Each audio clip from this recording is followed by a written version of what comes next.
ರಾಮಭದ್ರಾಯ ರಾಮಚಂದ್ರಾಯ ವೇದಸೇ ರಘುನಾಥಾಯ ನಾಥಾಯ ಸೀತಾಯ ಪತಯೇ ನಮಃ. ಕರ್ನಾಟಕದಲ್ಲಿ ಒಂದು ದುರದೃಷ್ಟಕರ ಘಟನೆ ನಡೀತಾ ಇದೆ.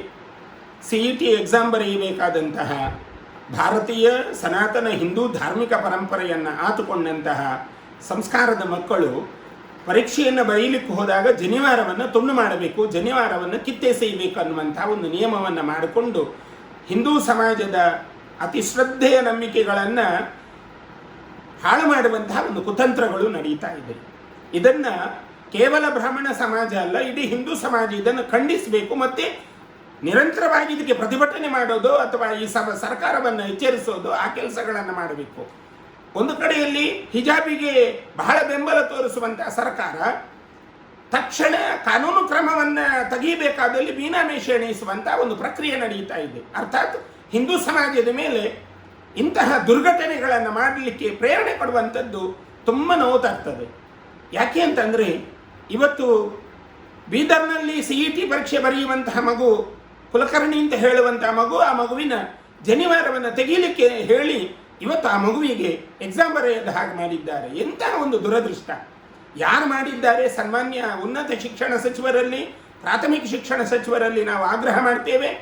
ಯಾರು ಈ ಘಟನೆಯನ್ನು ಮಾಡಿದ್ದಾರೆ ಅವರನ್ನು ಡಿಬಾರ್ ಮಾಡುವುದಲ್ಲದೆ ಅದಕ್ಕೆ ಕಠಿಣಾತಿ ಕಠಿಣ ಶಿಕ್ಷೆಯನ್ನು ನೀವು ಕೊಡಬೇಕು. ಒಂದು ವೇಳೆ ನೀವು ಕೊಟ್ಟಿಲ್ಲ ಅಂದರೆ ನಾಳೆ ಸಮಾಜ ಇದರ ಬಗ್ಗೆ ನೊಂದುಕೊಳ್ಳಬಹುದು. ನಾಳೆ ಅಂತಹ ವಿದ್ಯಾರ್ಥಿಗಳು ಮುಂದೆ ಆ ಪ್ರಕ್ರಿಯೆಯನ್ನು ನಡೆಸುವಲ್ಲಿ ಎಡವಿ ಹೋಗ್ಬೋದು. ಇಂತಹ ದುರದೃಷ್ಟಕರ ಸ್ಥಿತಿಯನ್ನು ತಾವುಗಳು ಕಾನೂನಿನ ಮೂಲಕ ತರಬಾರದು ಅಂತ ಭಾವಿಸ್ತೇವೆ. ಅದಕ್ಕೆ ಪ್ರತ್ಯೇಕವಾದ ಕಾನೂನು ಇದೆ. ಏನು ಮಾಡಬೇಕು, ಏನು ಮಾಡಬಾರ್ದು, ಇದು ಕಾನೂನು ಇದೆ. ಜನಿವಾರ ತೆಗೆಸೋದು, ಕಿವಿಯೋಲೆ ತೆಗೆಸೋದು, ಕೊರಳ ಚೈನ್ ತೆಗೆಯೋದು, ಕಾಶಿದಾರ ತೆಗೆಯೋದು, ಇದು ಯಾವ ಸಂಸ್ಕಾರ? ಎಂತಹ ಒಂದು ದುರದೃಷ್ಟ ಸಮಾಜದಲ್ಲಿ ಇವತ್ತು ಈ ಸ್ಥಿತಿಯನ್ನು ತಂದು ಹಾಕಿದ್ದಾರೆ ಅನ್ನುವುದನ್ನು ನೋಡಿದಾಗ ನಮಗೆ ಮೈ ಕುದಿಯುತ್ತದೆ. ಸರ್ಕಾರವನ್ನು ಆಗ್ರಹ ಮಾಡ್ತೇವೆ, 24 ಗಂಟೆ ಒಳಗೆ ನೀವುಗಳು ಕಾನೂನಿನ ಮೂಲಕ ಯಾರು ಇಂತಹ ದುರ್ಘಟನೆಯನ್ನು ಮಾಡಿದ್ದಾರೆ ಅವರಿಗೆ ಕಠಿಣಾತಿ ಕಠಿಣ ಶಿಕ್ಷೆಯನ್ನು ಕೊಟ್ಟು ಸಮಾಜಕ್ಕೆ ನೀವು ಅವರನ್ನು ತೋರಿಸಬೇಕು.